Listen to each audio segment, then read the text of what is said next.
Welcome back, everybody, to Brutally Honest Reviews. I'm here today with Rob, Justin, and our special guest today, Brian Masters. Hey. Independent actor. Today, we are going to review Blackkklansmen. So Blackkklansmen is yet another racially charged Spike Lee movie. Surprise. So before we give a synopsis, let's give a little bit. I don't want to ruin spoil any details. Well, we're going to spoil all the details in a second. But Well, it's a biography, so it's hard to ruin. it's a biography? This really happened. All right. Well, slow down, sir. Rob, thoughts? It did. Spoilers, it happened. I thought it was a good movie. You know, I enjoyed it, and it wasn't a slow burn. I mean, you could watch the whole thing and enjoy it from beginning to end. The acting was really good in it. I'm not a huge Spike Lee fan. I don't hate Spike Lee. I've only seen probably one or two of his movies, but I thought this was really good, really well directed by him, and probably my favorite Spike Lee movie. Cool. Yeah. I kind of think I'm with you. Like, Spike Lee makes a lot of hit or miss movies for me. They all tend to be racially charged, and sometimes, like, I can relate. Sometimes I can't. Obviously, I can't relate to a dude from the 70s being like, we'll get there. But for the most part, though, this movie hit every nail with every actor and every actress just pretty damn well. And it conveyed its message. Its pacing was great. It had great pacing. Even though I kind of didn't know what the fuck was going on for the first entire half, I think. You didn't know what was going on? I didn't know the backstory to it. I didn't, like... So I'm doing this new thing where we go into movies. I don't even look at a trailer anymore. I don't read anything about it. I just like, what's the name? YOLO. Other than the trailer I saw when... You didn't know from Blackkklansmen or what it was going to be No, about? I had an idea, but I really didn't understand, like... That's the blockbuster method. Like, you just look at the cover of the VHS and then pick it up for a watch. Yeah. Okay, I understood what literally it was going to be about, but not... I guess I didn't know where the story was going to go. See, Justin's blind. It's real sad. Dad? No! You're really close. So close. So, I liked the movie a lot. It reminded me a lot of Spike Lee's my other favorite Spike Lee movie, Do the Right Thing. Same message, a little bit different, more police brutality in this one. I hated that movie though.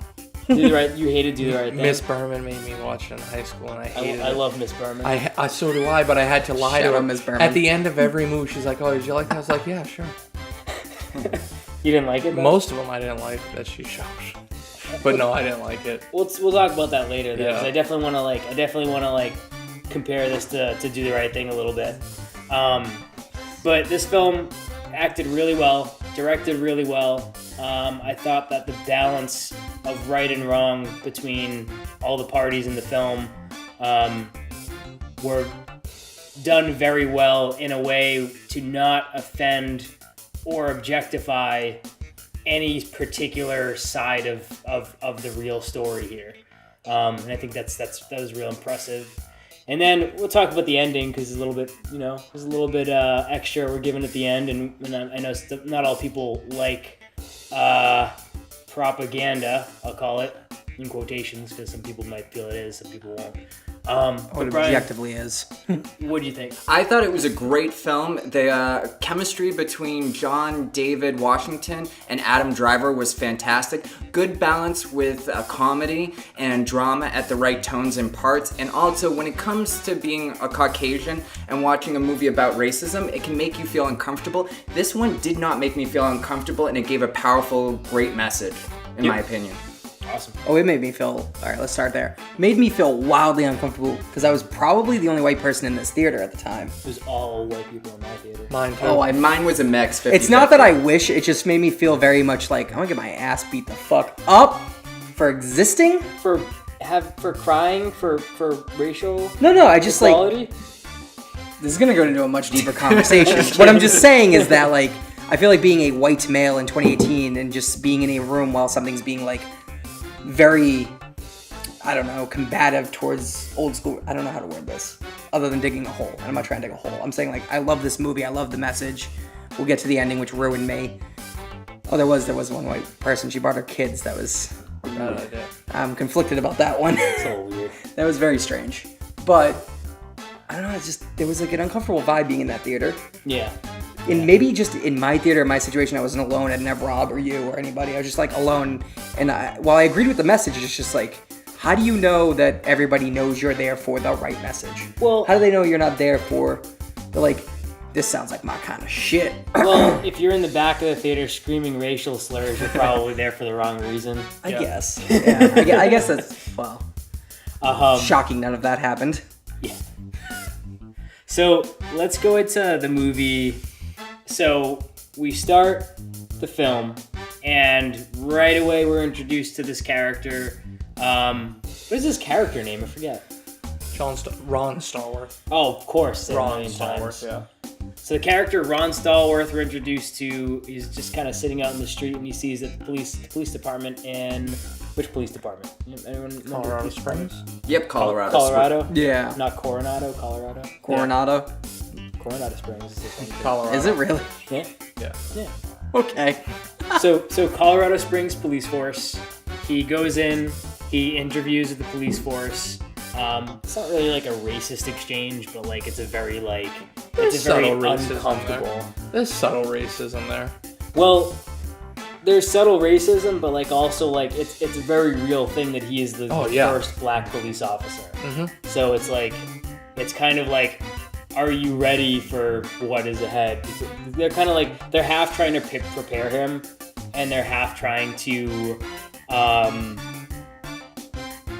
mean, they're really just trying to prepare him, but like I feel like you're right, like you can feel the tension, like you feel the racism like in the room a little bit, but it's not like brought out yet. Is that the scene where they're he's sitting in the chair? Yeah. Yeah. Yeah, he's getting like interviewed, and he's being interviewed, and they're just like, "What are you gonna do if you're called blah?" I forget words. Yeah. But we're gonna be stereotypically white and not say any racial slurs on this podcast. Because, that's stereotypical. Yeah. Well, I'm not gonna say it. I'm not gonna say it. I'm not gonna say the words. But anyway, so we learn a lot of colorful racial slurs within the first couple minutes of the movie. A couple of new ones for me. And they end up hiring Ron Stallworth. He ends up meeting all the police officers in the force. First, he meets kind of the shitty, racist police officers, and then he goes into the narcotics division, which they transfer him to. He meets them all because he's in the mailroom, so he really has to deal with everyone on the police force. So they kind of stick him on the force, but not policing, really. Yeah, they put him in the evidence room. Yeah. Did you guys feel like the conflict was, like, do you feel like there was some kind of, like, I feel like he got really fed up at the mailroom for, like, no reason, like, real quick. I mean... I feel like they probably condensed the movie and they just decided not to put, like, dates so people were knowing how much time was taking place. Okay. Well, I mean, I think he got fed up with the mailroom so fast because he applied to be on the police force, be out there policing to make a difference. Yeah. And instead, he's just be like, oh, can you get me the file on this? Can you get me the file on that? That's not what he joined up for. He wanted to be out there policing. So that's going to be the one thing with this movie that I didn't like. The only thing about this movie I didn't like is that wasn't explained properly. Like, there should have been a scene, at least, even if he's by himself talking to a friend, like, I can't stand this, like, I want to go out and fight real crime. You know, something like that. Like, I feel like it was kind of like, all right, he's sick of the mailroom. This entire movie didn't really set anything up until... It didn't set all of the beginning up. You get to the part where he just, like, gets... I'm just going to hit it a little bit because there's not that much that happens between these two parts. Other than, like, some clerical character building shit. But he, like, finally gets a desk job and he's just like, Ron, and you're the KKK. And it's just like, what the fuck even compelled you to do that? Well, he saw an ad in the paper. I don't get anything up, like, even, so after that I got everything. Everything else is fine in this movie, it makes sense. There was a He's KKK ad in the paper that he read. Oh, I know, but what? I would look at that and be like, he looks at that and goes like, I'm gonna fuck with him. That's what I agree. Like, I think that like this whole, like, I feel like they should have painted a little bit. Yeah. I'm complaining a little bit, but like they should have painted a little bit of a picture. Well, I think he was trying to flip a Nitpicking coin a little bit. because they were going after the possible Black Panther type person that was just doing a lecture at a college, thing. And I think that's what he was trying to do. Like, don't focus on us. We're not the problem. They're the problem, which they are the problem. Yeah. We find out throughout the movie. And it's like he's just trying to focus it on the right element to go after, which is the KKK.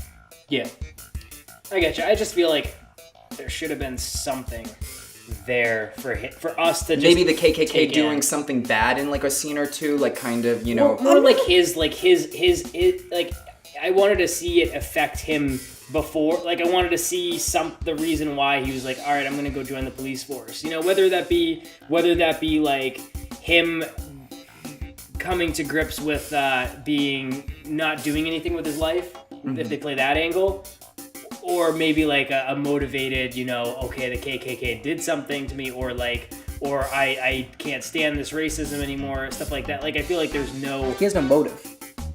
There's no obvious motive to why he did what he did, and that's really different than a lot of movies that would take this movie's position. Yeah. Like, if this was maybe any other director, definitely if Spike Lee was Spike Lee. If there was any other director, they probably would have played the whole character building and really shorthanded the whole him and Adam Driver building up to what they did. But this movie's just like, fuck it, he's a black man in America. Like, this is just the right thing to do. And it's like, it's not wrong. I'm morally with that. Yeah. Without question. I'm just very confused on the movie left out I don't know.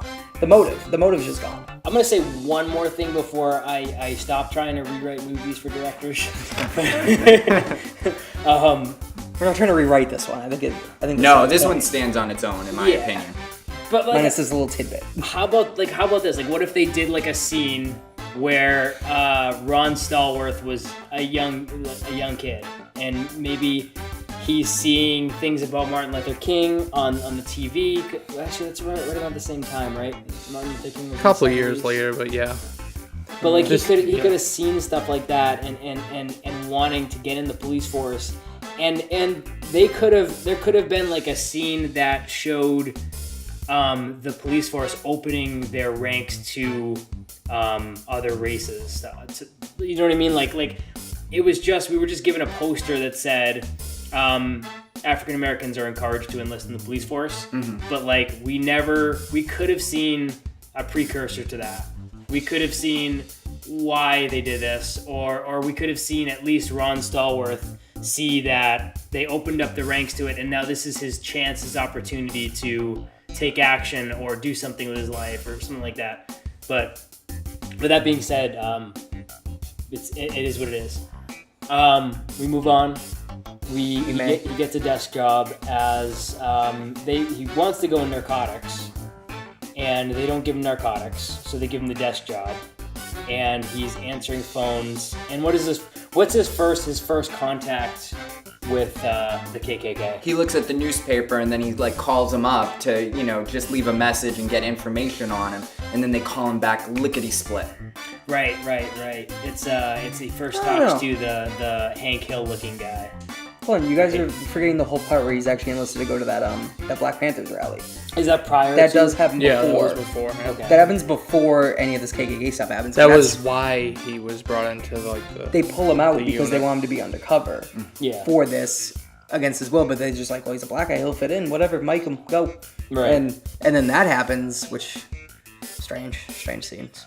What do you mean? I didn't. I don't know. I don't that whole part. You don't like the black power, white power chant stuff? No. I don't care. No, I just didn't really understand. I mean, maybe I need to like focal point out my mind a little bit to understand why all of that needed to matter for anything else outside of building the relationship with that girl. If that girl didn't exist, this would have been a completely different movie. Because they still wouldn't have had those conversations. It wouldn't have been anything about that. Yeah. And I don't know. What's her name? The girl, Patrice. Right, Patrice. Yeah, Patrice. We're bad people. That's Patrice. I saw it. You saw it? Yeah, you're right. Okay. So Patrice is the I saw president it. of the, not of the, is the president of the, anyone remember? The president of the group Black was? Student Unit, Colorado College. There you go. Sounds like you read it off of a Wikipedia article. That's weird. No, who would have done that? You can't see what I can see. Don't worry about it. So she works at this college, and she's anti-racism kind of a group where she has a speaker come up, which I actually really liked who they had do this equality speech, and I don't remember the actor. They only had him in there for simply just the motivational speech. Played Dr. Dre in Straight Outta Compton too. Forget his name. Yeah. Also, I really like the cinematography when they zoomed in at the audience faces to get the emotional overtone of everything in that was scene. weird. Yeah. That was very Spike Lee, or like Talking Heads, literally. When Talking Heads had their music videos, literally just their heads would come on screen, stuff like that. It also kind of reminded me of that meme with the boy with the trombone, and he has the really serious face when he's sitting with his trombone, and then the superimposed picture of him playing, and then it's like a motivational meme underneath. Yeah. I could be wrong. Did Bill Paulson or somebody like that, some actor, do one of the Talking Head music videos? He was in like Twister and a bunch of things. He passed away like a year or two ago. You might be right. Yeah, I think he Yeah, did. you Let a might be nerd right. speak. What? I don't know. I don't listen to Talking Heads. It's a music video. I didn't watch that shit.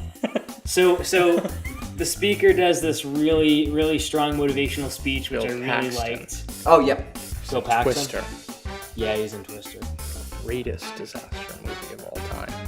It was okay. No, it was terrible. I loved the part in that movie where The Shining was playing in the drive-in Yeah. theater when that was cool. Yeah. But back to this movie anyway. Fuck, did we get to Twister? Bill I don't know Paxton. at all. It's Oh, not, yeah, you're right. it's not important. So we're at this speech. Ron Stallworth. I keep wanting to say Ron Swanson. I'm kind of with you. Ron Stallworth is watching. Swanson. He's watching the speech. He's taking it all in. It's it's powerful. He's definitely it's appealing to him, which is another reason why it's like I think that he should have had more of a moral reason for joining the police force in the beginning, because I feel like it would help the conflict here when he's sitting in the audience and watching this speech. I feel like going back and forth between the speaker and the audience members and Ron Stallworth would have been more powerful if we knew that Ron Stallworth already had almost like a moral agenda, or like some kind of a moral crossroads in his head. So like it would have played out better for me, I think. I know this is kind of odd to think, but maybe he doesn't. Maybe it's just, a job that he wanted, and, that there was a little click with it being the first black person, but maybe he just wanted to be the police force. There was no motive, there was no nothing. He found it an interesting job. There's always the third option. I mean, the only thing that they said was when they asked him why he wanted the job was that he always wanted to be a cop. I mean, they didn't really go into it too much, but I don't think. All right, some of you here are like, I really like that speech, and that speech was absolutely lovely until it started to get hyper violent in its undertone. I don't think it got We're kind of forgetting that it was like, Kwame Ture, I forget honestly how to say his name. Kwame. I actually know someone named Kwame. It's bizarre. Kwame. Qwame. Kwame. Wow. Vastly different from the person I know. The person I know is Probably kind of. Qumine. He was part of like the Black Panthers when the Black Panthers were like borderline terroristic. Yeah. Not necessarily unjustly so, but kind of like that's what he was kind of promoting in his speech. Was the beginning was just like, love yourself, be strong, and then very quickly turned to like, get your guns. And I was like, I'd have a moral objection to that. I don't know if it got. I don't know if it was more. It felt more self-defense to me with that one. I don't know. But the way he carried that is very in the vein that like how Black Panther leaders back in the day used to carry their tone in situations like that, which were very like defend yourself, get your guns. But it's like it's the same way that like gun nuts talk about their guns. They're just like better safe to have them, not use them, than not have them and have to use them. It's like that's how he was talking. Like you are right. I mean, like the whole during this whole movie, there were a lot of scenes where they like superimposed or cross cut between each group with their different, chanting white power and black power, like back to back. They kept cross cutting those to show that really nobody's really right. They definitely, Spike Lee definitely paid, and maybe this is a white thing because I think this, but Spike Lee totally, I feel like, still painted African Americans in a more positive light than Caucasians, but I still think it was fair enough where it didn't feel like an attack on anyone. It felt like a real strong film, and it had the same effect that Do the Right Thing had on me the first time I saw that. Well, you're absolutely right. Like, this movie carried a tone very much like, I don't want to be like specific when I say this, but it was very much like both sides are fucking stupid. One is arguably worse than the other. The KKK is actually enacting violence. I don't know if it's an argument. No, I'm saying some might argue. I'm not saying I argue. I'm watching you. I'm just kidding. I mean, yes, I'm team, like, maybe... Team Jacob? I'm... Team Robert Pattinson. Telling me to stand and leave. Robert Pattinson. This is usually when I get pissed off because of Evan in the podcast. My watch was like, stand. Saying stand. It's like, fucking leave. Stand. You're not moving enough today. It's like, you put yourself in a weird spot, dip. Alright, I don't know where to go from there. It's just kind of like, I just don't agree that his message was like the most powerful it could have been. Yeah. Because it carried that undertone of violence in it. Yeah. Just as I don't agree with anything David Duke ever did, because it didn't really have the undertone of violence, at least in this movie. David Duke never did that. But it's implied. Like, in the KKK's origins, it's implied they are a hyper-violent group. So it's... Does anyone here know the real David Duke and like the story behind this true story that can kind of shed light on that real quick, just before we go back into the story again? No. There's not. I never had I just watched maybe one or two pictures of him, and that's really, I didn't really care to read anything about him, and I saw Topher Grace how he talked about him, and he was just trying to embody this character that had no good qualities, just kind of hating on his mind. Yeah, that was really it. But this is a true story. David Duke's still alive. Yeah. Oh, I know that they played him at the end, so we saw him. But, and I remember him. We'll go into that later because we haven't even introduced him yet. Yeah. But David fucking Duke. So we meet. So the police force. We go back to the police force. Let's talk about, so we have these different people in the police force. We have the guy who's working with Adam Driver, and, okay, so let's talk about this. So he wants to go to narcotics. They won't get him narcotics. They give him this special mission where he goes to this freedom rally for African Americans, where he sees the speech, gets kind of a little bit of a idea or a taste of what is going on. Because it seems like he's kind of oblivious, almost. Not oblivious, but it kind of seems like he's less charged or upset about what's going on than the rest of the characters in the movie at first. And it almost feels like he's just waking up and seeing it. So we go back to the police station, and we are introduced to Adam Driver, who's awesome. He was in Logan Lucky this year. So good in that movie. Yeah, he is. He was in Silence, which was honestly like painful to watch because I hate religious movies. But he was like, his performance in that was like, it was incredible. So anyway, we met Adam Driver, and Adam Driver is, what would you call him? An informant or a detective? Yeah, they're all detectives. I think they're all detectives in that little force. And we meet him, and we meet the other guy who's kind of like his dopey sidekick detective, who's actually Steve Buscemi's brother. Really? Yeah. Wow. Is he I looked really? it up. Yeah, look him up. Is his last name Buscemi? Yeah. It is Michael Buscemi. Yeah. It's Jimmy Creek. When you were watching it, did you kind of feel like? Yeah.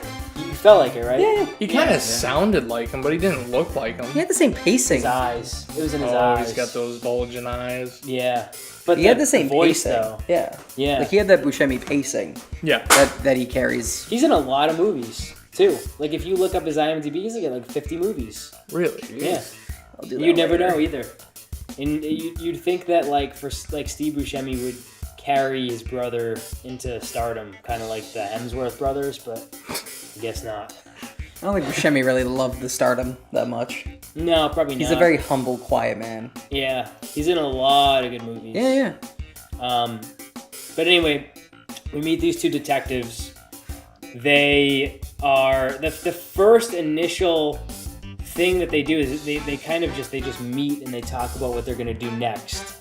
And how do they come to the decision? I forget how exactly this happens, but how do they come to the decision that they're going to try to infiltrate the KKK? It's first the phone call, right? It's first the phone call, then he uses his real name, which is kind of a problem, and first thing Adam Driver says is, you used your real name, that's going to be a problem. Yeah.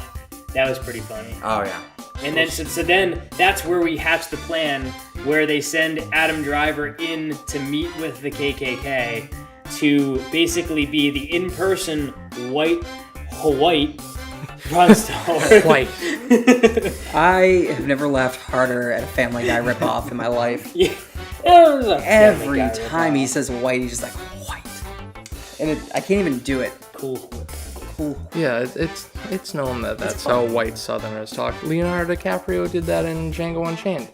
Yeah. White cake. Django Unchained was so tough. Oh, fuck this. We're going too far. So Talk about all the racially charged movies where white dudes get yelled at. Great movie. So White Ron Stallworth is Adam Driver. He's sent in to meet with the KKK to infiltrate and try to, I guess, spy on them and stop any, stopping things that they're doing kind of happens later in the movie. They're kind of just working as informants, as detectives. So they go in.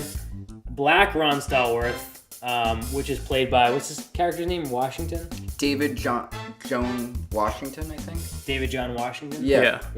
Denzel Washington's son. So Really? Yep. he's not in a lot of movies, but he's the lead in Ballers. Not the lead, but He's not the lead? he's probably the third most important character in it. Who does he play?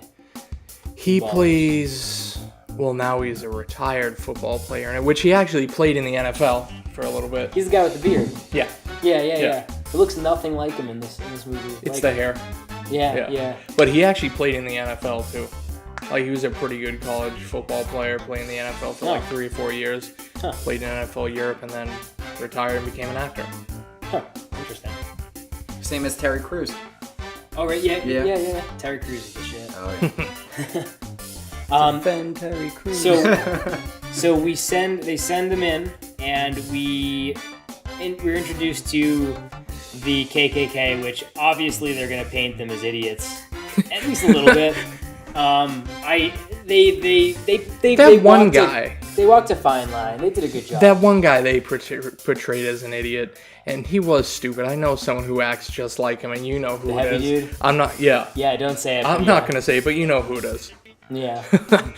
So we meet these. One shot per episode. What? Oh no, it's not who you're thinking about. Oh, no, somebody else? Evan knows. Yeah. Never mind. I mean, I'm thinking of like 8 different people, but they all categorize as them. Are you from Stoughton, Mass?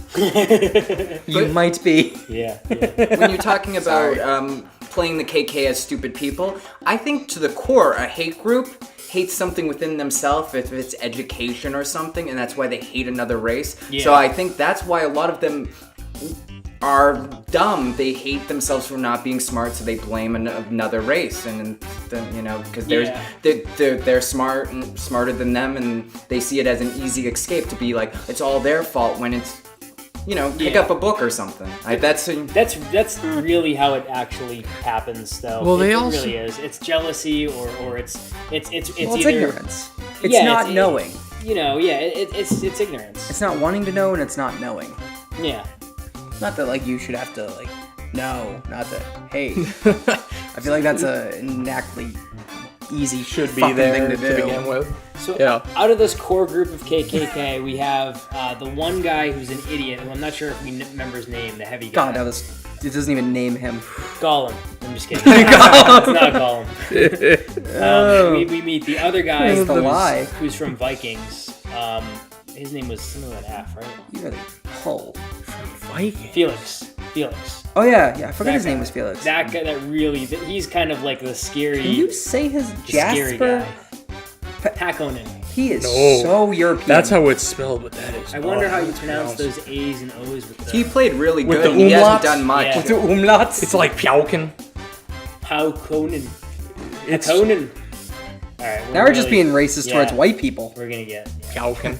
Either he's, I don't know, I want to know it. What is he? We're here. He's So we meet Felix. Felix is from Norwegian. the really kind of off the walls bad Same thing. KKK guy. Not that they're not all bad, but he seems kind of the most intelligent. The of all bad of them. KKK guy. Well, he's the smartest one, It's like playing Doom being like, which is insane. the worst demon. They're all demons. It's funny because No, I at know. first they kind of portrayed him as like all losers that just want friends and who've all gotten beaten up. Yeah. And then it gets deeper and deeper into it. Mm. But at first they're kind of just all pathetic Yeah. until you meet the higher ups. I personally like the first guy we meet because he reminds me of Hank Hill from King of the Hill. Oh, he also He's looked not like wrong. he also looked like one of the Rhode Island state troopers in Me, Myself, and Irene. Yeah, he did. Yeah. Oh, yeah. They all had the same stupid fucking haircut and mustache. Think a chicken head will fit up his ass? All I remember from that movie is when he goes crazy and what did we do last night? That was the only two things. That's one of my favorite movies. Like I always, every now and then, there was a period of my life, and I'm ashamed about this. The period of my life where at least 3 times a week I would get Burger King, come home, and put Me, Myself, and Irene on. Mine was The Hangover, but there was like a period of time where I'd watch The Hangover like 3 times a week. It was just like such a dream and a fantasy to live that life. If I had Yeah, $1 yeah. for every time I was called Zach Galifianakis, I wouldn't have to be here. I'd You be don't a look melon. anything like him I at all. know, but like when that shit came out, every chubby dude with a sort of red beard was Zach Galifianakis. I'm just gonna call you. I don't see it. I don't either. I don't want it. Stupid people. You more so in Hangover than any other movie, but yeah, I mean, I should shut the fuck up. I mean, I was gonna get meaner with it. Meme but I it. won't. Just meme it. Just fuck it. We're here. All right, so where are we? We're somewhere. We're at the KKK. We have Felix, who's the smartest one, and then we have they introduce us to David Duke, who's the I guess the kingpin president of the entire KKK. They don't introduce us to him yet, actually. No, but they talk about him. Oh, yeah. Yeah. But Ron starts talking to him almost by accident because he calls asking for his membership card when they grant him. Just so happens to talk to David Duke. Oh yeah. And you Like, can see on his totally face. by accident, he's like, oh shit. Yeah. I don't think David Duke at that time was the head of the KKK. I think he was just the head of the Louisiana chapter or something. Not at the time. Or like that southern part. Yeah, not at the time. So it's not 100% accurate historically, but David Duke is a real person Yeah. and he's still alive. Right? He's still alive Yeah, today? sadly. That Demons live forever. expression, assholes live forever, I swear that's true. Yeah. I don't think he's an asshole. I think he's something much worse. Well, yeah. He's dangerous. to say the least. He's a turd. Well, he was very dangerous. Now he just kind of talks shit. He's still dangerous, but mostly, I mean, In the age of the internet, I mean, fuck, people will believe the Earth's flat anyway. yeah. What? People think the Earth is flat. I thought that's what it was. is. I thought that's why maps come on pieces of paper. Put a ball on this table right now. It will not roll. The Earth is flat. Just for record, I I don't know know the if he's Earth trolling. is If round. you jump up in the air, you'll land in the same spot. You won't move. The Try Earth it. is flat. Try it out. Yeah. I hope you're trolling. No, absolutely not. Oh God, you're fucking. So we Somebody move get this on. guy a book. We move on. We have a couple conflicts going back and forth between Ron Stallworth and his new girlfriend Patrice. They kind of walk the fine line of whether or not she's going to discover that he's a cop or not. That happens multiple times with multiple characters in the movie, where they ask Ron if he's a pig, or Adam Driver if he's a pig. This motherfucker just every time he's like, "What'd you call them?" They ain't Yeah, he pigs." gets It's just like, so I don't like that word. It's like, you're not helping your case here, buddy. That was a pretty big red flag for me. No, I'm not a police officer. He did. He worded things so proper that was not helping his case in this era. The way they crafted the scenes though, it went real like it was. You felt the tension though. You did like you felt like you didn't know if they were gonna figure it out. It wasn't quite as obvious. Like you were kind of like, oh shit, like because we know. Obviously, but I don't think anybody. The Adam Driver knowing the gun types on the wall in one scene, I was like, that to me is a red flag of a pig. Somebody that knows their guns names and knows how to shoot them. I know it's the South, so everybody probably knows guns. Everybody probably owns one, either legal or illegal. But I'm still like, he knew his guns really well. The names on the wall. He said he was ex-army. Yeah, he said he was ex-army from the jump. But Felix starts to get as we go along, Felix starts to put the strings together. Because he's so suspicious starts to put it all together. Yeah. So suspicious, instantly thinks that he's Jewish.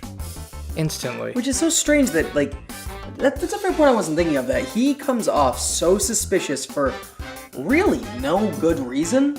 He's just so, I'll shoot this motherfucker right now. It's like, well, why? Like, would you breathe? You an alcoholic?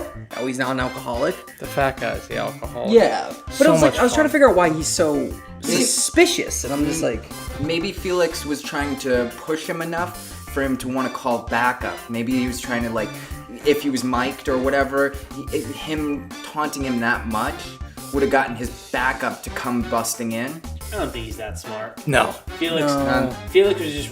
I hear your power point. hungry. He wants the power. He wants to feel important. Like you Yeah, said. the upper hand. That makes sense. Yeah. He's got little dick, big truck complex. Exactly. That's what he inside hates about himself. Is that he wants to be the leader, and no one's gonna let him be the leader. Napoleon complex. Also, his Exactly, wife yeah. sucks. What sucks? His wife sucks. Oh, his wife. Sounds like she does suck. So she was a high point in this movie for me. She was great in this movie. I'm just saying, like, she played the character so well, but the character just sucked. Oh yeah. Like she was just an annoying wife. That's what I'm saying. Yeah. Not like she sucked at. The character wasn't badly written or anything. I'm just saying, like, The character was like very typecasted into a 70s housewife. yeah. It was very there was a word misogynistic. Heavy. The whole fucking movie's misogynistic. Yeah. Well, just the way But that's the undertone of like the worser things that are going on in it. Or maybe that's not the right word. I'm talking about the way the KKK, like the way all of the men acted in the KKK were it wasn't just racism. It was definitely also sexism. Oh yeah, white man. Yeah. So it was like elitist. Like it was painting them as they should be painted. It is that they're not. It wasn't just that they hated African Americans and Jews. It was also the fact that they just thought that white males were the superior to every other race and gender. Everything. They think it biologically. That's the worst part. Yeah. Is they think biologically they're better than Jews and they're better than blacks and they're better than everything. And it's just like, how could that possibly be? Yeah. Yeah. I don't know. I mean, yes, it's the 70s and you know, knowledge was not foregoing into a device like this where I can go, it's racism bad, Google. Fuck. It answers. It's answered. Not my point. It actually almost answered. That'd have been real interesting. But when it comes to the, I don't know my years in history that well, but their grandfathers would have been probably around for some of like the transitioning with certain things. No, they'd have been around for some of the transitioning. The grandfathers, that's what I mean. These people, these characters would have been alive during the transitions of schools. In this time, segregation in schools was still a thing. Oh, I'm thinking of even more earlier than that. Mississippi when it was even didn't a bigger end school deal. segregation till like mid 2000s. Oh, geez. Like the South is still a shithole. In many, yes, it's a lovely place and they're lovely people, but there are many terrible things about it that still pertain. A lot of like this racism. And there's a lot less. Like obviously, there's a lot less money down in the South. Therefore, there's a lot less education and access to internet and access to proper education. There's a lot. It's just a lot of things that, like, I'm not saying that the South is stupid, a lot of people in the South are stupid. A lot of people up here are stupid too for other reasons.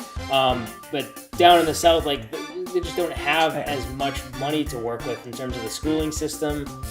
There's not a lot to do. It's not very diverse either, because it's not like a melting pot of. It's to the greater point of this, like, there's very little jobs.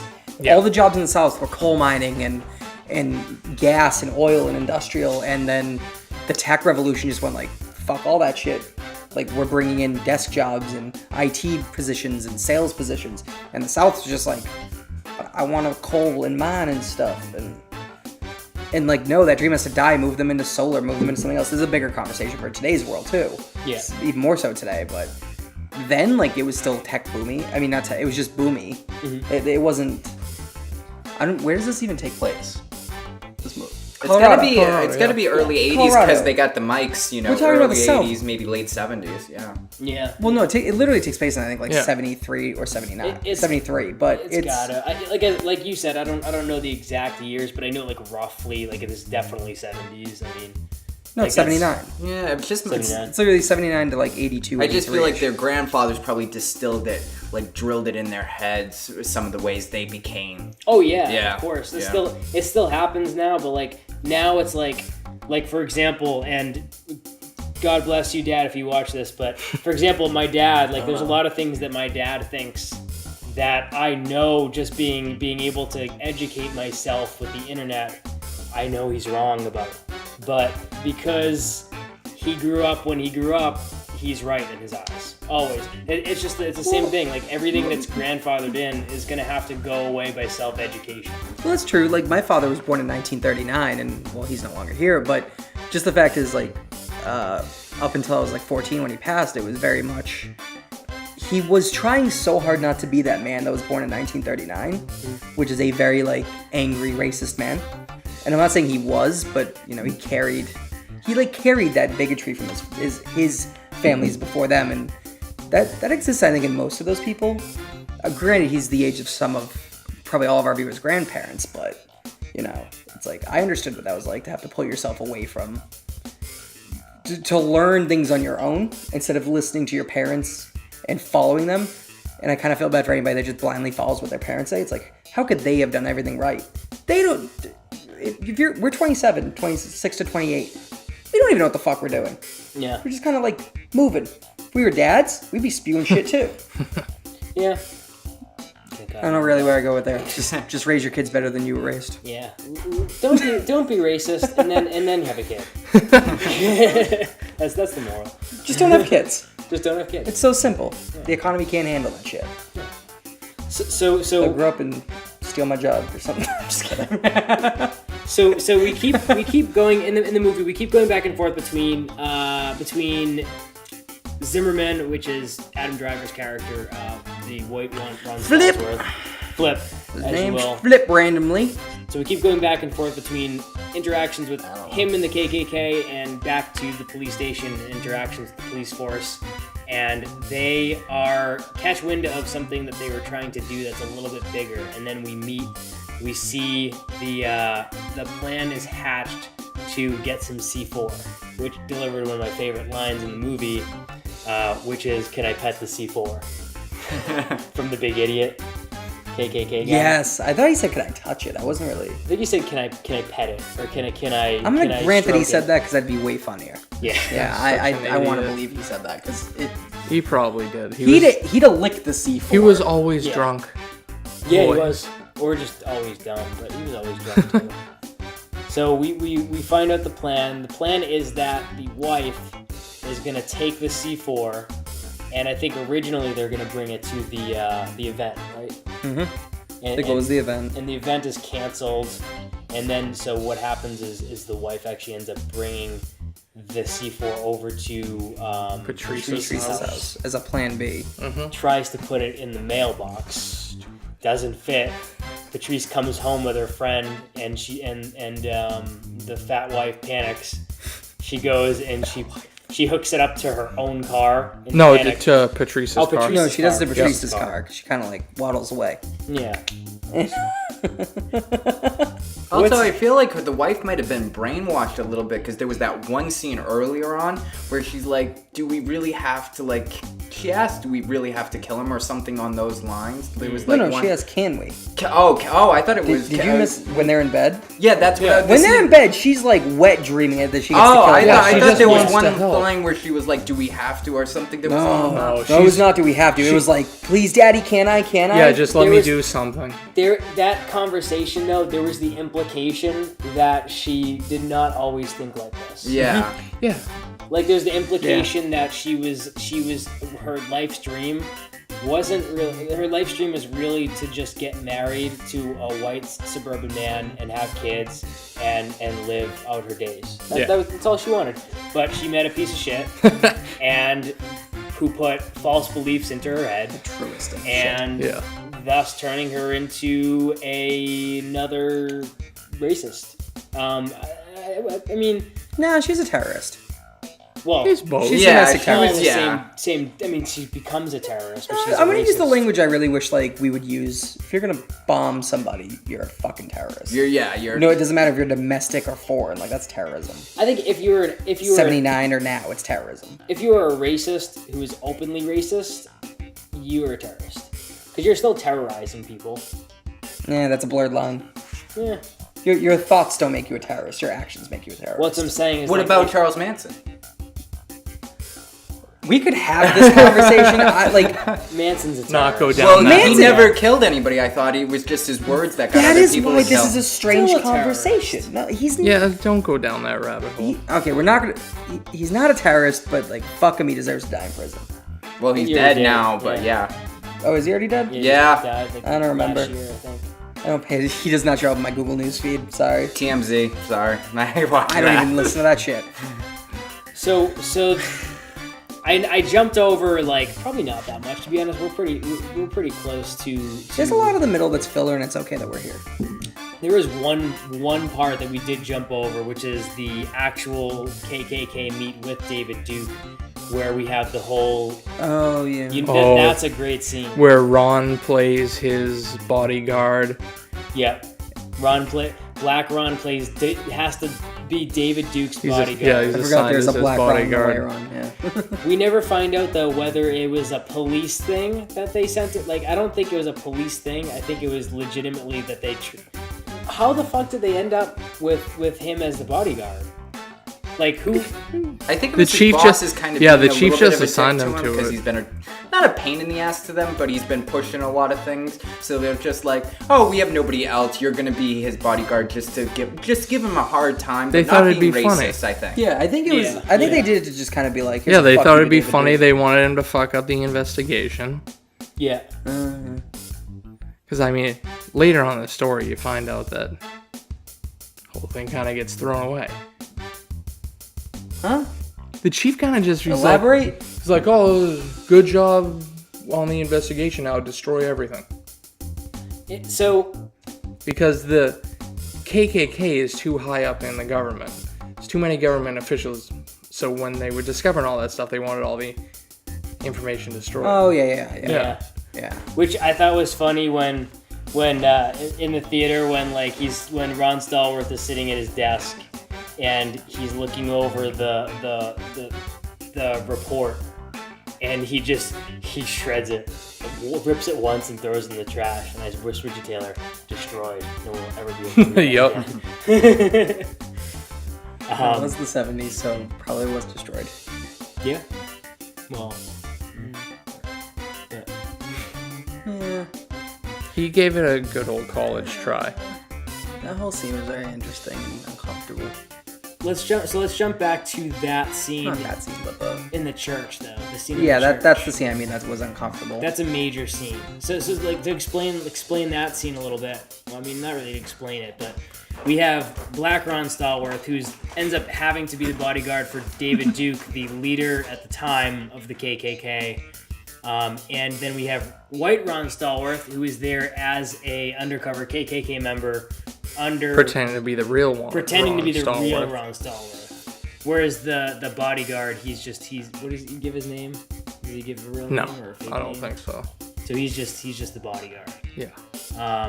They have Ron Stallworth leave the room when they do their proceedings or whatever the heck you want to call it, their crazy racist. Being baptized into the KKK. Yeah, The basically. ritual or whatever. Technically, Flip is he's a Klansman. Yeah. Technically. Technically, yeah. He was knighted. Technically he was. I don't know the right words. Not racist. Oh, yeah. But he was He was robed up. knighted. Yeah, he was robed.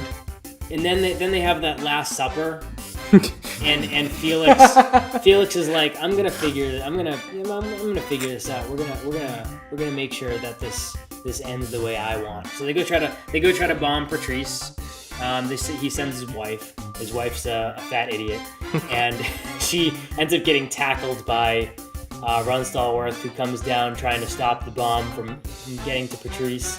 And the cops stop him in a scene where it's reminded me of 2018, where it's like cops versus That was kind of the point. black people. Yeah. I don't know if it was the point because it was always kind of the point, not just now. No, that was it's always just relevant. That was always the point. That scene was very frustrating as a viewer to just be like, So made me so mad. Why? it did its fucking Well, job. because he kept on saying, he's like, I'm a cop, and like, get on the floor, and just...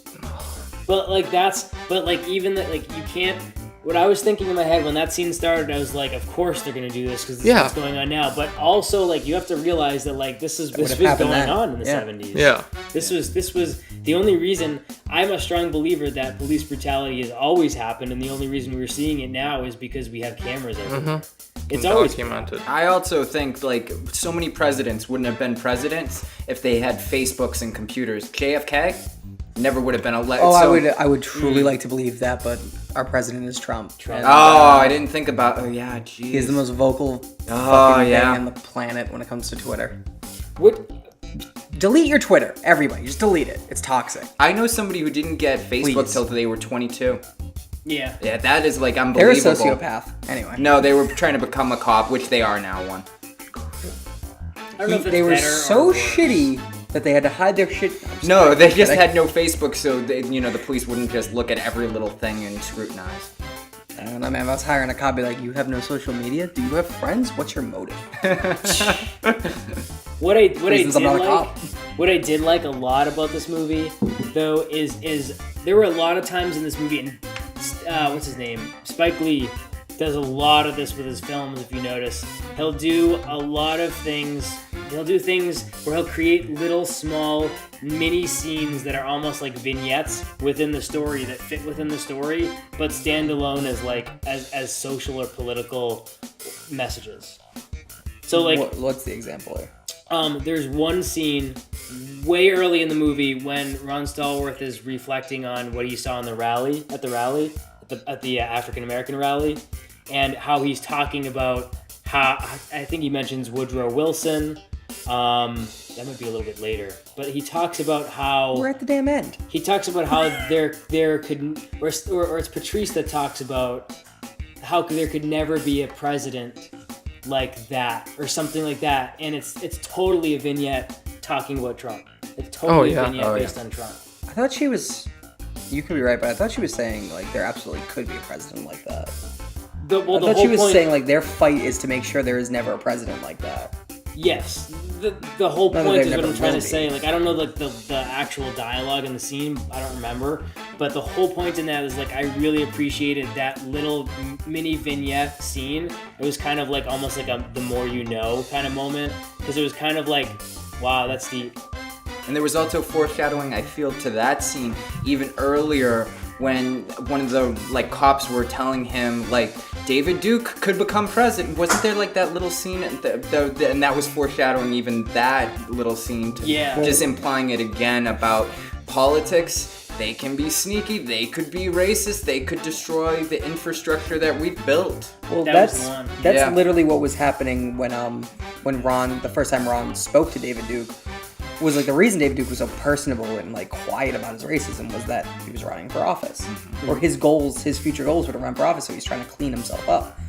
But yeah, that's who David Duke was. He had his hatred and his racism. They really backseated it when he wanted to be in politics, knowing you can't be a forward racist in politics, you can be a hush hush, take my money racist in politics. And like it's reflective Yeah, there's a really that image of in some ways. the image of David Duke leaving initially to go to that rally they have in the church, where they roll out in the motorcade and it literally looks like the fucking White House. Yeah. Totally done on purpose and totally fucked up. Well, that's how they transported him too. Was like Yeah, but it was like a he motorcade. He had like With the biker gangs on the side. It was like the president. It was creepy. It was one of those images in the movie It that was. it was haunting. It was definitely uncomfortable because you're like, wow, they really find him to be this powerful. Yeah, yeah. Like he is that powerful that he needs switchbait cars. Yeah. That's I liked. that really validated his like him as a person.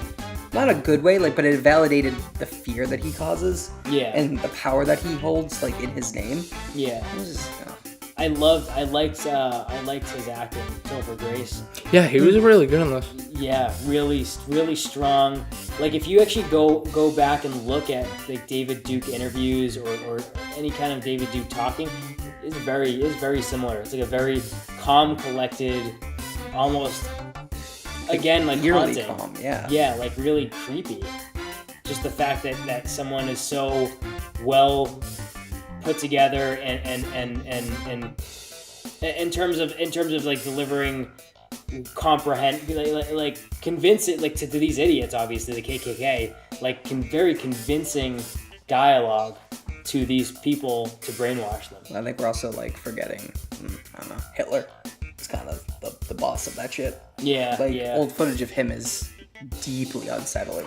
Yeah. Like there are tons of documentaries you can see about Hitler where like it normalizes him, not in like a positive way, but it normalizes him to show that like no matter how quaint somebody seems, how evil they can be. Yeah. In the same token, like, but he's also a sociopath on heavy drugs. He's like, this is the right thing to do.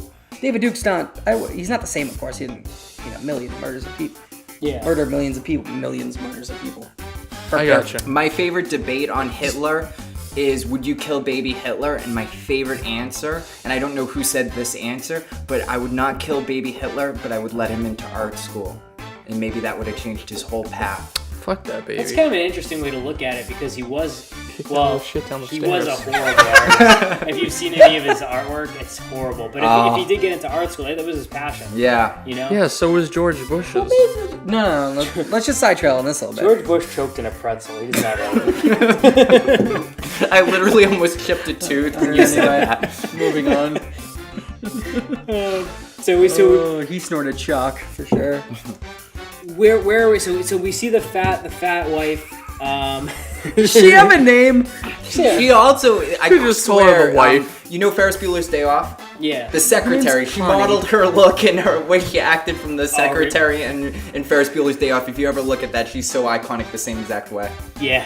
Her name's Connie, by the way. Fat Connie. Fat Connie. If you want to keep the fat Nomer, it's Connie. Realistically though, she was so good, and like she was one of my favorite characters in this. Yeah. She was just so funny. She was just so fucking funny. Like so realistically like naive to everything going on. Such the ever eager to please fat wife from the 70s who just wants the white suburban home What's his and real to fears? have a couple kids. And she was just such a like basic and perfect character that she played. It was so good. She'd be perfect for any promo work for Fallout, like doing like a 70s style commercial before like the bombs go off, or like Yeah. a 50s commercial. Yeah. That would be cool. I don't think there's a fat person in Fallout. It's no food. No, just like the promo work, No, like I when mean they have like. pre-bomb. It's no food. No, pre-bomb. Like, this isn't a video games podcast. It really could be so fast. Yeah. I'm just trying to figure out, what was that movie? So, Yeah. the movie that they were watching after they were initiated. Do you know what it was called? Birth of a Nation. Yeah, Birth of a Nation. Yeah, but I forget it because They, it's trash. they open but the movie with Birth of a Nation, and they end the movie with Ron Stallworth looking into the church where he's not allowed to watch. He sees them watching Birth of a Nation and sharing and hooting and just going crazy. And that's another haunting scene. I mean, the whole any footage It from was that a is fucking like, annoying scene. Like that's why I was bringing that up. I was like, I found that scene annoying because fat Connie wouldn't. She was so annoying. She was the loudest of everybody. She was screaming such weird tears of joy. That's why she's so willing to do anything. Like that would have been uncomfortable had her ability to annoy the ever-loving fuck out of me didn't trump that. But it did. She just annoyed me, and I was like, the scene lost its power for me just because of that. I don't know. That scene was super powerful when they kept cross-cutting between the Black Power meeting and the White Power meeting, and we just see everybody gathering around while that actor, the older actor at the Black Power meeting, talks about the brutalities that took place at the birth of a nation, shows the photographs, and then we're cross-cut with the images, actually like the video footage of Birth of a Nation as the KKK watches and cheers it on. And it was a really sad scene. And he was also talking about some dark stuff. Like that stuff haunted me a lot more. Yeah. Just thinking about how somebody like with special needs that was African American at the time was just so unfairly treated and stuff like that. And I'm just like, you can't imagine that was within roughly 100 years what he was probably talking about. I know. Yeah. It's At that time, what he was talking about was it wasn't even 30 years. Jeez. Like when we talk about like the Martin Luther King, like that was like that era wasn't that long before this movie. No. Yeah. I remember 10 years. Yeah, it was like 60s, early 60s was Martin Luther King. It's kind of nuts. And it was just like, man, was it 60s or are we just being ignorant? No, it was just 60s. Yeah. I don't know why I can't remember the time frame of that. It was. But yeah, it's like you think that's hundreds of years, like that's not even hundreds of years from right now. 2018, that's 65, 70 years Jeez, ago. There's people still alive. Yeah, there are people grew that up probably, I mean, nobody's left alive who owes an apology to anybody. They're all dead. So let's finish this out because I never explained what happens. So fat lady gets tackled. Connie! After placing the bomb on the car, yep. Cops Under the gun. put your hands up. I don't care if you're a cop, you're black thing. Yep. And at the same time, Felix rolls up with a detonator for the C4, pulls right up next to Patrice's red car, thinking that C4 is in the mailbox in the house, really in the car next to him. Pulls the trigger, car blows up, and I cried tears of joy. It was great. Fuck them. Talking about Birth of a Nation, I thought the bomb was going to go off, and that old guy telling the wretched story he was telling that I felt so bad that actually happened in real life. Those were going to be his last words and last thoughts thinking of that story, and I was like, jeez, they can't. To me, that would feel like, and in a whole, they didn't win, but if that victory would have been the winning thing if they went to jail and they at least accomplished that. Spike Lee is too much he's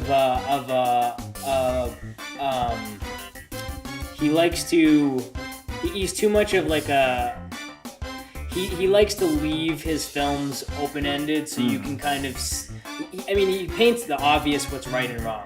It's obvious what's right and wrong, but like he paints a picture so you can actually think about all of the real things that are going on in life now and life before.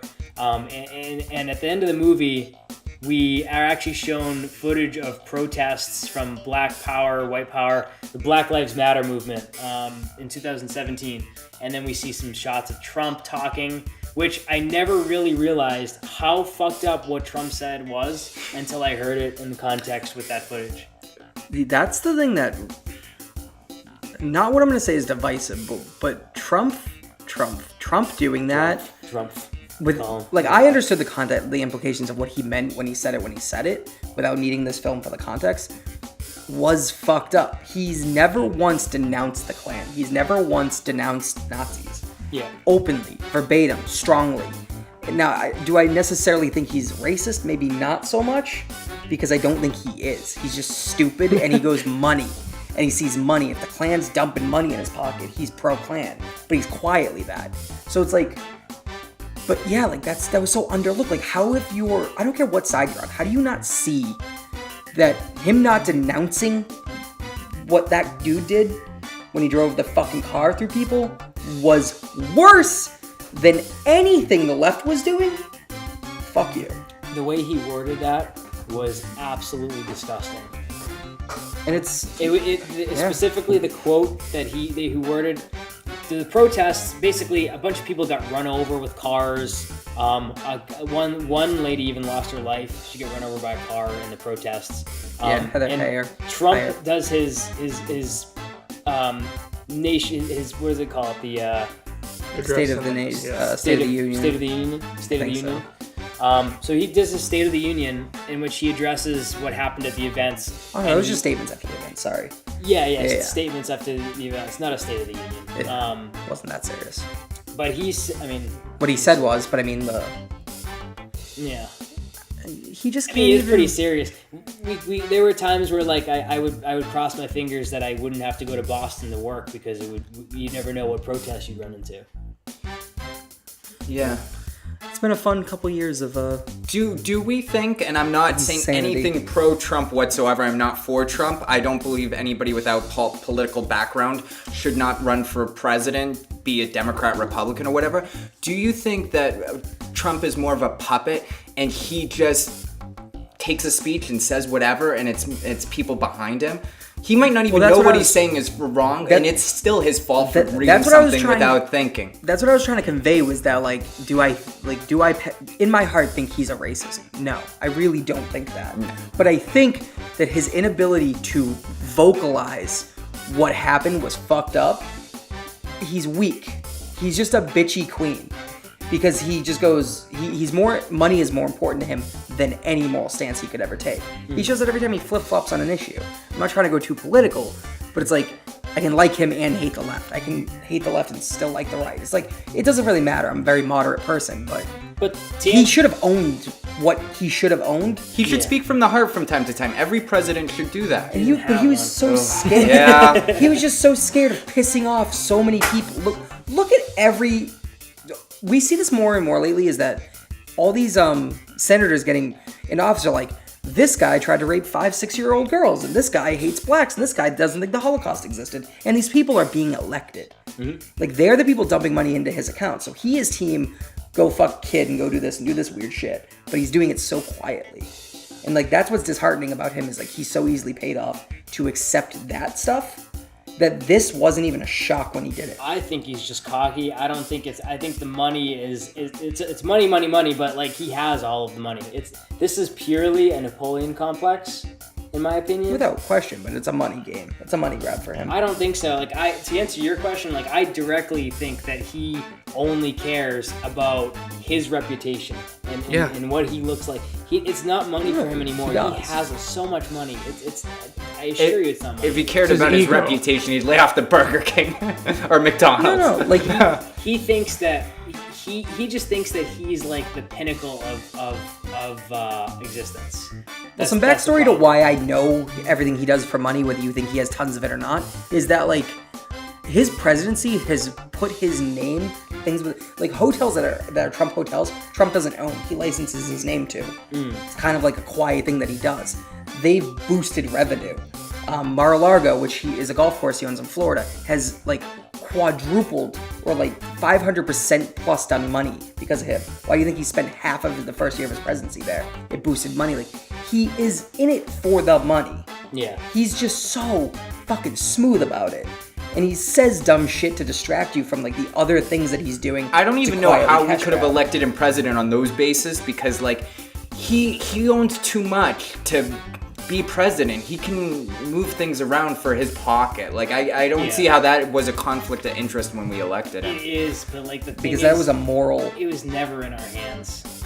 I don't think this election was ever in our hands. And I'm not like a Russian conspiracy theorist or anything like that. No, but they did influence the election through social media.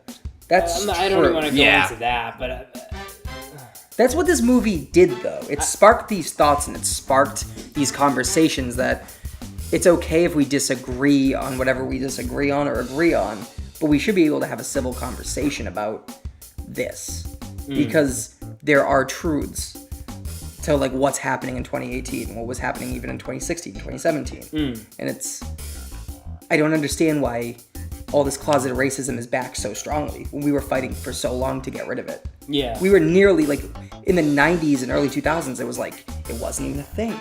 Yeah. It was amazing. And then all of a sudden, we've just re-entered the dark ages, where like the hard right is fucking out of their mind racist, and the hard left are like, guard your AKs and get in mom's minivan. It's just like, well, that has to do speaking about like AK-47s and all that stuff. That has to do, I think, a lot with the school systems and all the shootings we have with those type of things going on. We need to, in high schools, re-educate people on violence and stuff like that. With social media and stuff like that, people don't think before they do. I remember when there was only like 7 TV stations, and you'd watch the news and you would realize, like, you would have to watch the news. There wasn't something else you could flip to. well, the news was also not being paid off by politicians. Yeah. Undoubtedly, like, was Fox News always so hard right? No. I don't even think Fox News, like, we're in Massachusetts. Our Fox News here is not hyper right, but it is like, it's quietly right.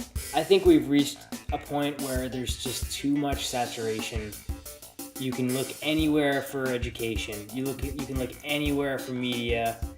And the problem is, you can enforce everything as much as you want in the school systems, but if they're not doing it at home, you know, you can only go so far.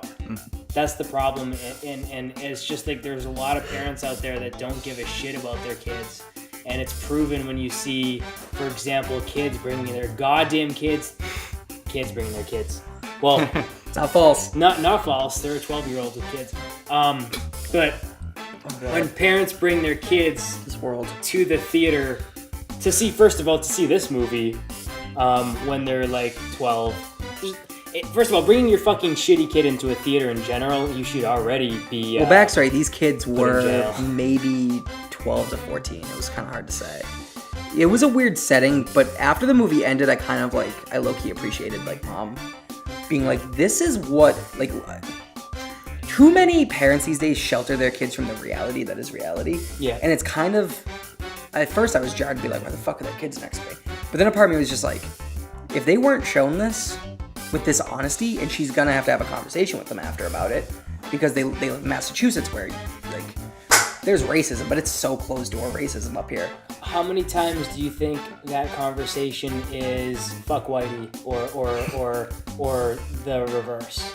You know what I mean? Like, what do you mean? And what? Who? Like, I wonder, like, how much racist, like, how many people do you think, because people are stupid, how many people go into the Spike Lee movie like that and they come out of it going, white people are bad or black people are bad? There are still people that exist. So this was a weird movie where it ended, and I had the vibe that it was like, white people are bad. But it wasn't that vibe because it told me so. It was that vibe because, like, goddamn, kind of, yeah, sometimes white people are fucking trash. But it's because, like, white people tend to hold most of the power. They have most of the say.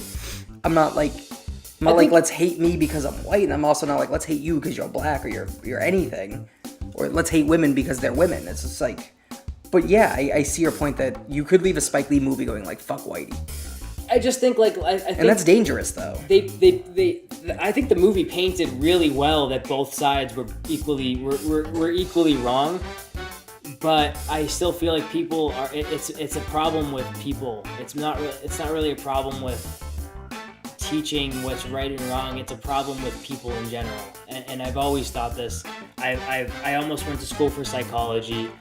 There are dumb people. There are fucked up people. Wild. It's unfortunately, there's gonna be people out there who are gonna be shitty people. Like, it's gonna be, it's just the way it is. Dude, a man built a rocket to fly himself to the hemisphere to prove the Earth was flat. People are fucking stupid. Good for him. Do you really believe this? Of course. 100%. Fucking hate this man. Am I right now? I know I'm not promoting what I said I would, but if you believe in Trump, I don't think you're necessarily a bad person. If you think the Earth's flat, you need to go back to school, open a book. Fucking cat. Stop it. 3.7 GPA. Let's cap off this movie because we're in this. So let's cap off this movie. So after we see the grand finale of the scene, we see the grand finale of the arrest. I guess like that was the undertone of what it was the arrest. It was just more like shit blew up and fuck. So Ron Stallworth, Adam Driver, the whole team is kind of basically heroes around the office at work. everything seems positive, and then Ron Stallworth gets called into the chief's office. They all where they do, tell the him whole they're doing team. budget cuts, and they're basically burying it all under the rug. Yeah. Tells them both to destroy all the documents, and that is all. And then, like I said, we see them tear up the paper at the end. Calls David Duke, reveals to him that he's been black the whole time. Yep. That was a Says, funny scene. Are you sure? Because he's like, He owns that, and it was Like- so funny. Yeah. that was my favorite scene in the whole movie. Yeah. That's the one reason I like. Oh, it would have been so great if they had recordings of that stuff that really happened. Like back then they might have had the technology, but it would have probably been too expensive. But if they had reel to reel of that, I would laugh so hard That'd be just so seeing cool. David Duke get his just desserts, like listening to the real David Duke, and oh man. Oh, he probably didn't Well, find supposedly, before we started this, I had read that Ron in real Yeah. life never actually did the white voice. Like, he didn't actually play to be a white guy. I didn't he just think trolled so. them. He had Not so overtly that this movie was shown, but of course it's a movie. It's gonna have to be a little more funny than not. Oh he yeah. had a very good white voice. out. Well, I mean, that was really just his voice, though. Yeah, I know, but He it was a very good. Is that racist? It was a very good white voice. Please tell me you did that for the character. No, it was kind else of is just that his racist? voice. He's a Washington. He can just speak. There is something that happens after. His whole- No, the montage. We see the montage of all the infighting, and then afterwards we end up with Patrice and Ron Stallworth in the apartment after they call David Duke and embarrass him, and then we realize that hey, they know where he lives. So you kind of think that like, are they going to show up at his doorstep? Yeah. And we hear the knock at the door, and Patrice and Ron Stallworth both pull out their guns and open the Which door. was badass. That was sick. That shot. That was I just love that, like, he pulled his gun, you're like, he's a cop, that's pretty normal. She pulls out her gun, he's just like, damn girl. What? Oh yeah. I was like, yeah, own it. But that shot though, down the hallway, Yeah. like the dolly shot where they put both the actors in the dolly and they were moving towards us. That whole scene, they transport to the window where they see the cross burning outside and we see all that stuff. That was powerful to me because it was kind of like a metaphor. I'm not being like a douchey filmmaker here, but like it was a metaphor for that racism is right at your doorstep. Like I think that was the metaphor they were going for there. Yeah, it's hard to say if that was I think it's meant to be taken very metaphorically, but I don't know if that was intentional, the location, or if that was just a happenstance of like, no matter what you do, it lives on. Like, after all they did, it doesn't matter. That's what I took from it. Kinda. Like, it's like they took the right steps, but in the end, it's like, are you really gonna change their minds? And I don't know, I kind of took it kind of as like a little fuck you to the progress that was being made, which is very literal. Like, we're in 2018 and we're still having conversations about like, Yeah. we just had a conversation about it, and it's, I don't know, I just took it that way. It was like a very grim ending. Like, it wasn't they didn't end with kids and be happy. It just ended with like, look at all the progress you made. It's the way it shouldn't end. Still gonna positive. watch It's their not back. always- It shouldn't have. This is a movie that is continuing today in real life. That's the point. This movie it didn't end.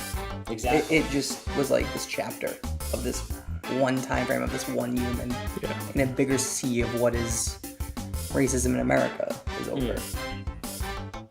Also, who else's theater was dead fucking quiet on that Mine. ending? I was dead quiet most of the movie. Other than the jokes, mine was quiet. Oh yeah, I was dying. No, I mean, I'm talking about the ending. You could hear crickets. Oh yeah. the dead ending. I cried. I literally cried.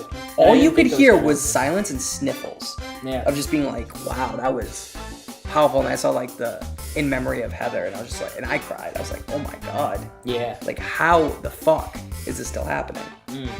I still Like, it can't hurts believe me they right got now to use the remembering footage for it. that. Like, if I was their family member, like, I know it's shedding a good light, but I couldn't deal with that being on movie theater screens. I feel like they had to have permission. Yeah, they had to. I don't think Spike Lee would have done it without it, but like, I'm probably Spike Lee would have done a conversation where how it was going to be shown in a good light, and I probably would have said yes if it was a family member of mine, but I would have hurt. Oh man, yeah, but and also, he's got to go see the movie. He's probably crying his eyes out every time he's got to watch that ending. And it's like, jeez. Yeah, Spike Lee, in my opinion, like I consider Spike Lee a genius. I also consider him a little bit of He's a Knicks fan. He can't be a genius. Well, here's what I think about Spike Lee. I think he's totally Knicks fan. forces race politics or race discussion, which isn't always a good thing to like. I feel like maybe a little bit too much. Like if you look at back at his IMDb, like he's done Malcolm X, he did Do the Right Thing, he did that other movie that came out recently. I forget the name. It just came out on Amazon. Another racially charged film, and then this, and then he also did. Fuck, what else did he do? The point is, he really likes to make powerful movies. Not all the time. Not well received all the time. Like sometimes there's some distasteful things in his films. I can say that like this is the least radical he's ever been. There was one other movie he did that was not radical at all, and it was so outside of his comfort zone. It's more indie. 25th Hour with Edward Norton was totally different from his normal formula. It's about a guy going to jail in 24 hours. Yeah, I'm not saying he's not always radical, but I mean, when he does do race, this is the least radical he's ever been. Probably. And I mean that in that this movie wasn't a strong answer to anything. It was just kind of a, please talk about it. Yeah. Like what we're doing is like, please have a conversation about this because that matters so much more than the answer that should be painted on the wall. That's why I respect him, because he's not some piece of shit making a movie called Traffic, because they can make a movie about trafficking and call it so Traffic, like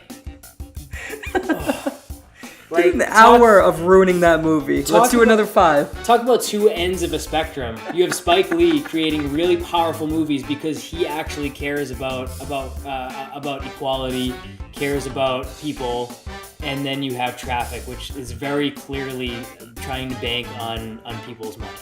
Like, the movie's supposed to be about trafficking.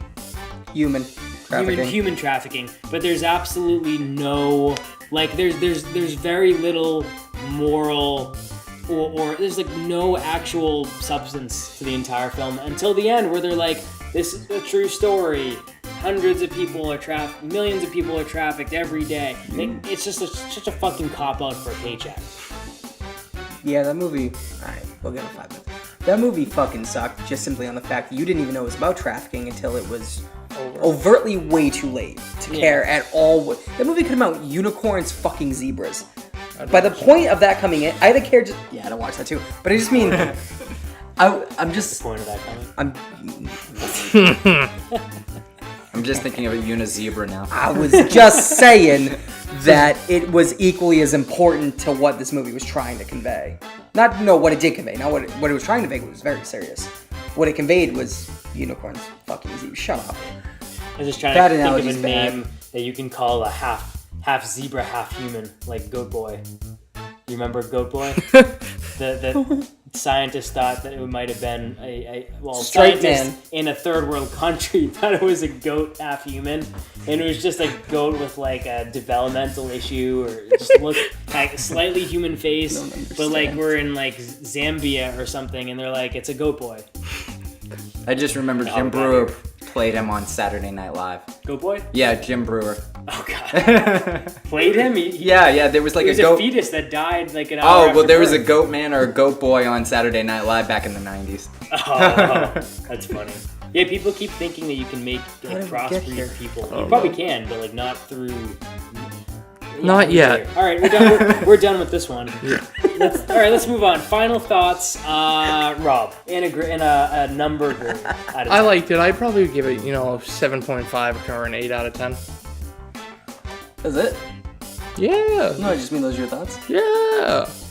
He's got a pee, I'm assuming. No, I'm tired. Right off the bat, I think I give this... I'm giving this a 9, but I'm not giving it a 9 based on like the film. I'm giving it a 9 on the conversations it's sparking, and its importance in this time frame that it came out in. So it definitely deserves a 9. Definitely see it. Keep your mind open. Yes. I'm gonna give it an 8. My opinion on whether or not this is helping people is that it's definitely a powerful movie, but at the same time, I hope people take some of that. I hope some people actually watch the movie and take something from it instead of just letting it be another movie.